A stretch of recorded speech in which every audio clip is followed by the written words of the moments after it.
So a difficulty, though, with the GP urgent care clinics that the leader announced, that Mr Albanese announced, in terms of the funding, that was it fully costed, wasn't it? Is there enough funding in it to do what you're saying it will? Has the policy work been done?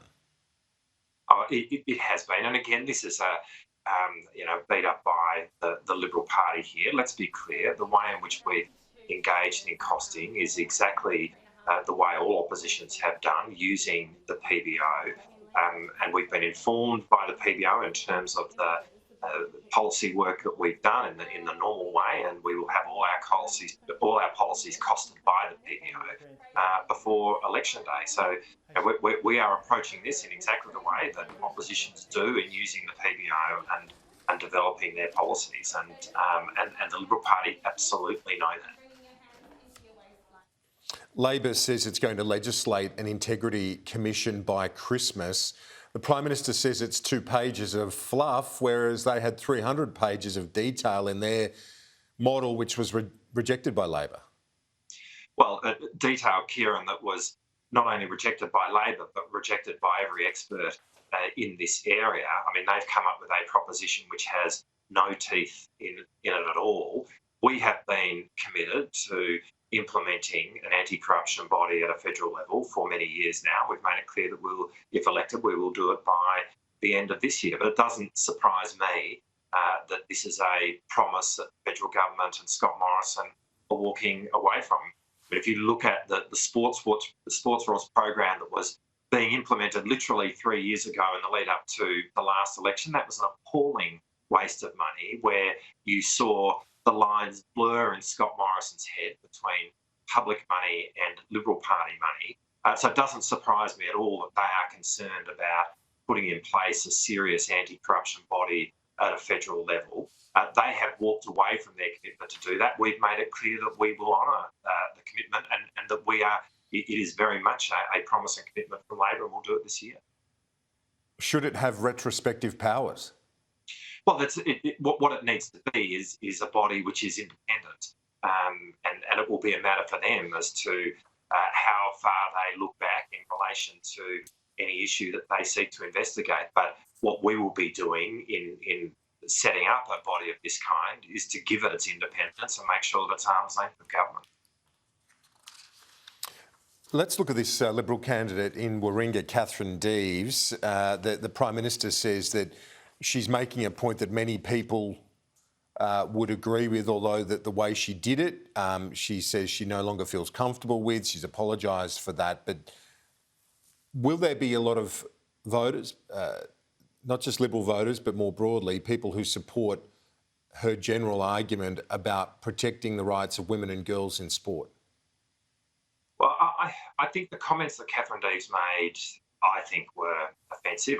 Yes, she's apologised for them. But it's not just me who makes that observation. This is an observation that's been made by members of Scott Morrison's own party in New South Wales. The New South Wales Treasurer has made it clear that he feels deeply uncomfortable with the comments that Catherine Deves made. It would appear that Dave Sharma, a member of Scott Morrison's own team, agrees with Matt Keane in his observations. And again, this demonstrates that what we've got is a very deeply divided Liberal Party across the country, particularly though in New South Wales, where frankly their internals are a bin fire. And I think, again, we're just seeing an example of that in terms of how the whole issue around Catherine Deves' endorsement is playing out. She was a captain's pick of Scott Morrison. He very much owns her candidacy in that sense, and he needs to take responsibility for this. And clearly he's got divisions within his own party around the whole question. Candidates from all the parties over the years, you'd be well aware, all too aware of the fact that they do write things, say things. Over the years, we've seen Labor candidates as well embarrassed by different bits and pieces. Is the solution just to disendorse, to dump them, or are people allowed to have some sort of past here? Well, it's not just a distant past, Kieran. I mean, some of these comments are as recent as November of last year. And so, they're being made in the context of the current and contemporary political environment. And that's the point here. But look, at the end of the day, this is a matter for the Liberal Party. I'm not, they will make the decisions as they make them. But the point I'm observing is that within the Liberal Party, you have a whole lot of division around the question of Catherine Dee's ongoing endorsement. And it just demonstrates the extent to which you've got divisions within the Liberal Party nationally and in New South Wales. On the industrial relations front, Labor is talking about this portability of entitlements. It seems like a noble idea, but according to the business groups that have responded with great concern, it's going to cost billions and billions of dollars, Mr. Marles. Well, the first point to make here is that we're not going to do anything without full consultation with the business community about what can be done and how it might be, and so that there will be complete consultation with the business community, and that is the way in which we have gone about the way we develop policy and the way we operate. But we do need to understand that we're living in an economy where employment has never been more insecure and in that sense more precarious. We've got 500,000 Australians right now who are having to work 3 jobs or more to make ends meet.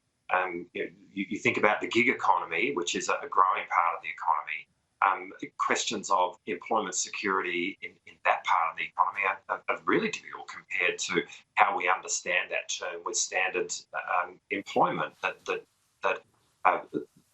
we have been used to within the economy. Now, in that context, the question of entitlements is a question we're raising, but nothing's going to be done here. No measure is going to be put in place without full consultation with the business community about what can be done and how it might be done. Finally, on the issue of the Solomons and China, the US stepping up its engagement on that front, you said the government's dropped the ball.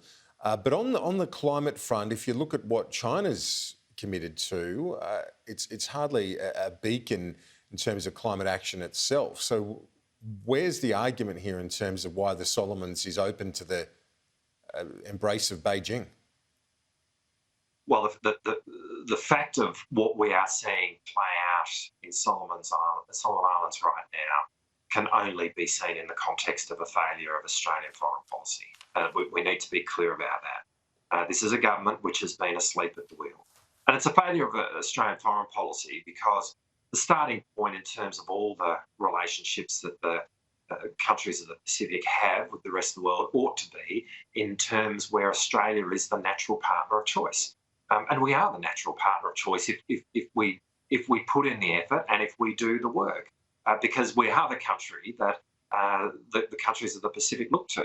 Now, the fact that that is then not playing out in relation to Solomons means that it is a failure of Australian foreign policy. And so the questions I ask in respect of this is, which ministers have been to Solomons on an ongoing basis in the last 6 months?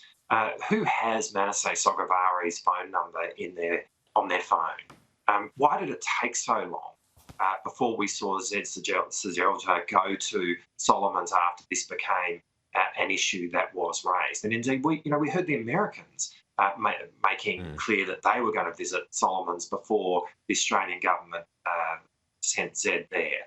I mean, these all speak to the fact that under Scott Morrison, they talk a game around the Pacific step up, but when it actually comes to putting in the effort, putting in the work, building the relationships such that these issues can be worked through, they have been asleep at the wheel and they have simply not been present.